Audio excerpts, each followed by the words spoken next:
Hello and welcome to the Monroe Mythic Clancast. I am Jason Monroe. This is episode 165. I have this clever little automated system set up on Instagram. And this is just a new thing because you never used to be allowed to do this, or there was never the functionality to do it. But when a new person follows you, you can send them a DM. So, if you follow me on Instagram, you see I put a lot of keywords at the bottom of things. People can comment like trial on my post and they'll find out about a trial. People can DM me the word and then it sets up this thing. It basically means that, as much as I would like to speak to people, if I'm getting 20 odd messages, I don't then have, they're not waiting on a response, and it's also less work for me to do, right? I can do the heavy lifting. Anyway, I invite people to share with me, like, what do you struggle with? Somebody messaged me and said, I struggle with quick results. And this is I struggle with a lack of quick results. And this is such a great thing because people think they struggle with things, right? And they do, but they're struggling with the wrong thing. So what I mean by that is, if somebody messages me and says, I struggle with consistency because I don't see the scales come down quick enough, right? So your struggle is not with consistency. It's not with the scales coming down quick enough. It's with the whole, you're only doing this to make the scales come down mentality. That's the problem. And this circles back to the whole yo-yo dieting thing, right? If the only reason that you are eating in a certain way is because you want to make the scales come down, what happens when the scales don't come down? You give up on the eating a certain way. This is why people struggle, right? That they're not, and it keeps coming back to that same boring message that you get from me consistently and have done for years, that if you are only eating fruits and vegetables to make the scales come down, if you are only taking care of yourself to make the scales come down, you're effectively approaching your weight from the yo-yo dieting angle, right? You are ticking boxes. You're doing things just to change an outcome. You're not making that important lifelong change. So, and I guess this comes back to the last episode actually, where we spoke about, 12 stone lifestyle trying to achieve a 9 stone body. If dieting is what people do for a little while to get a result for a little while, right? That's what people who are yo-yo dieting do. I'm going to eat like this temporarily. Doesn't matter what you're doing or what you're following. I'm going to eat like this for a little while to make my weight go to a different number. Fine. Then the weight goes to a different number. Now what? Do you keep eating like that? Or are you going to go back to normal because the way that you're eating was never meant to be long term? It was always meant to be temporary. So this person replied and said, it's like, what's your biggest struggles when it comes to your weight? Lack of quick results, consistency. And, straight away they're explaining the answer to their own problem. The reason that you can't be consistent is because you're doing things to make the scales come down. If your efforts are attached to the outcome, what happens when the outcome doesn't happen? The efforts stop happening. So when you have that day or few days where the scales aren't doing what you want them to do, what happens? You give up. You can't be bothered. I remember back when I was naive and didn't understand how my body worked and dieting and all that. I remember eating vegetables thinking, right, I'm going to start eating vegetables. Everybody says you need to eat vegetables. It's going to help with your weight, blah, blah, blah. Monday morning, start eating more vegetables. Friday, if the scales had not come down by what I had expected, then I'd give up. What's the point?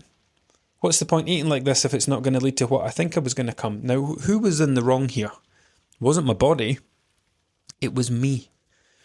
We create these unrealistic expectations. If I'm going to start, and we start creating like making deals with ourselves where it's like, okay, if I start eating like this, I want to lose 5 pounds this week. So when we stop doing things that we were doing, like eating multiple packets of crisps, eating multiple biscuits, eating sharing size bars of chocolate, right? When we stop doing things that we like doing, because remember, we don't do anything we don't like doing. We're not doing things for no reason. We're doing it because we want to. So if I'm going to stop doing that and I'm going to start eating vegetables, there's a perceived level of hardship there where that person thinks, if I'm going to go without this, but I'm also going to invest the effort doing that, they see that as a high level of effort. To that person, a high level of effort should justify a high return on that effort, a high reward. If I'm going to stop doing this and start doing this, I better be £5 down by Friday. You do not lose £5 by Friday and then you go, well, what's the point? Lots of you will recognise this because it's a ridiculously, you might be doing it right now. It might be a thought that you've had in the past. It might be something that you are struggling with on a daily basis. But you will relate to that. I know I do. I remember being like that once upon a time. So your issue isn't with quick results. Your issue is with the fact that you think you're going to get quick results. And again, the word results is massively open to interpretation. People think that losing 2 stone with Slimming World and putting it back on again is a result. But they don't acknowledge the putting it back on again part, right? They think, well, I lost 2 stone, that's a result. It's not a result if you immediately put it back on again. The very end of the process is the result. If things like Slimming World, Weight Watchers, etc., they're very good at getting us focused on the weight loss part. Well done. Look at what you achieved. Lots of rewards, lots of praise. Yeah, but what about, as soon as I stop following, I put all the weight, oh, well, that's your fault. You stopped following Slimming World. So let me get this straight. I need to follow Slimming World for the rest of my life to protect myself from going back to my old weight. That doesn't seem right. It doesn't seem right that I have to dedicate my entire life to a weight loss company just so my weight doesn't go back up. So yeah, it's not a lack of quick results. The problem is with your expectation of quick results. The problem also is with your connection between, I am only doing this if this works. If this does not work in the timescale that I expect it to, then I'm not going to do it. Here's another thing I don't agree with. And my clients will say this back to me as if they think it's something sensible, and it is to a degree, but clients will often say to me, how to phrase it? They'll use it as a method of trying to settle themselves down and say, yeah, the scales are moving a bit slow, but I understand that, it took me years to gain this weight. It's going to take me a long time to lose it. And it's like, well, no, that's not how it worked, right? You have got 50 pounds to lose. It did not take you 10 years to gain 50 pounds. It came in portions, right? It's not going to take, just because it took you 10 years to reach your current weight, doesn't mean it's going to take you 10 years. Think of it this way, right? Your weight is not going up. It is only following you. So, and again, this is going to link back to last episode as well, where if you have a 50, I'm 11 and a half, 12 stone, somewhere between there right now, okay? If I today decide that I want to start eating like a 13 stone version of myself, let's say I start snacking a few extra times a day and I have a couple of takeaways a week, that might be enough for me to become 13 stone. Now, you don't become 13 stone overnight. You live like a 13 stone version of yourself. You consume the level of calories that a 13 stone version of yourself would be consuming. And gradually over time, your weight follows you up until your weight reaches where your head is at, where your lifestyle's at, where your habits are at. And then let's say I go through a period of anxiety or worry, and I'm someone that uses food to cope with that stuff.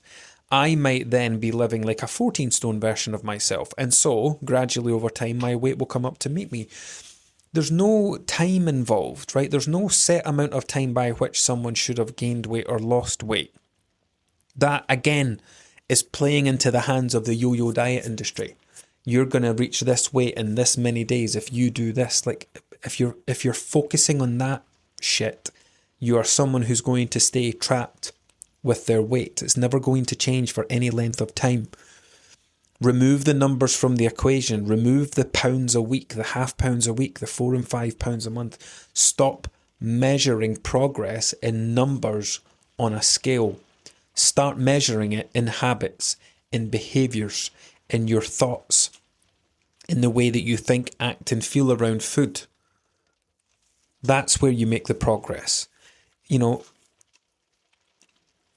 I always say, like, you know that movie Click? It's an Adam Sandler movie and he's got a remote control. He can like fast forward time and stuff. I always think, how amazing would it be, right? If let's say I could go to someone who is 15 stone and one of their issues, they tell me, is that they clear every plate of food. Now, let's say that I say to that person, I don't want you to count calories. I don't want you to diet. I don't want you to eat more fruits and vegetables. I don't want you to do anything.